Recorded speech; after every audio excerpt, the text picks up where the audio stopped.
ladies and gentlemen, and thank you for watching the show. This is your top human rights organization review.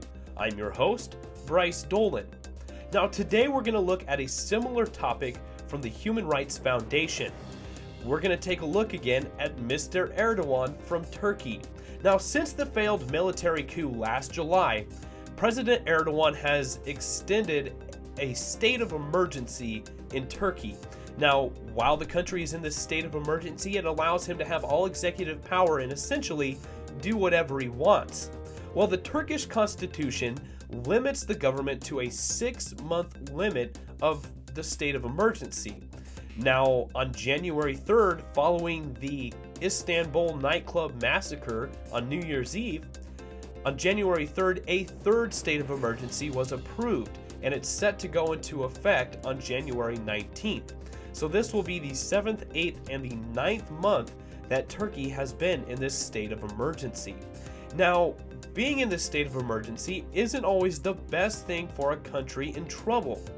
Now, unfortunately, this gives Erdogan the opportunity to abuse his power.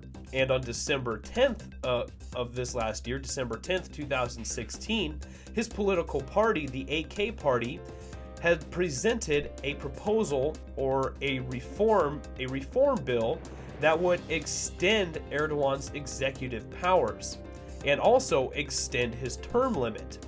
So with this state of emergency, Erdogan and his political party, the AK Party, are pretty much free to do whatever they want and continue to tighten their grip on the control of Turkey.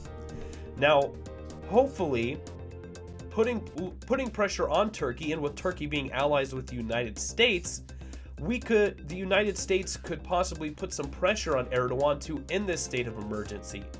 But then on the flip side, the alleged leader of the failed military coup is residing here in the United States. So you have the United States is in a little bit of a rock and a hard place here, where you want Turkey to end the state of emergency, you want President Erdogan to go back to a more democratic approach to running his country, but he's not going to listen to you because the United States won't extradite the alleged leader of the failed military coup, of the leader of the Gulen movement.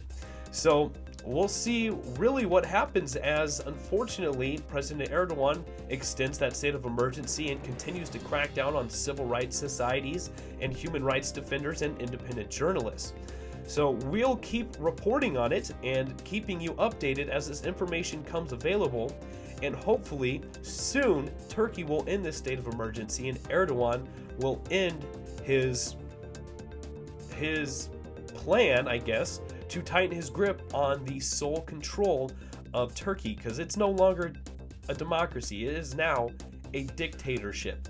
Now, ladies and gentlemen, if you want to look into this article yourself, you can find the link directly to this article in the Human Rights Foundation website below in the description. I encourage you to check it out.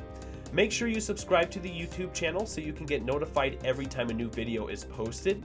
Give each of our 3 Facebook pages a like, and also follow us on Twitter. But thank you for watching, ladies and gentlemen.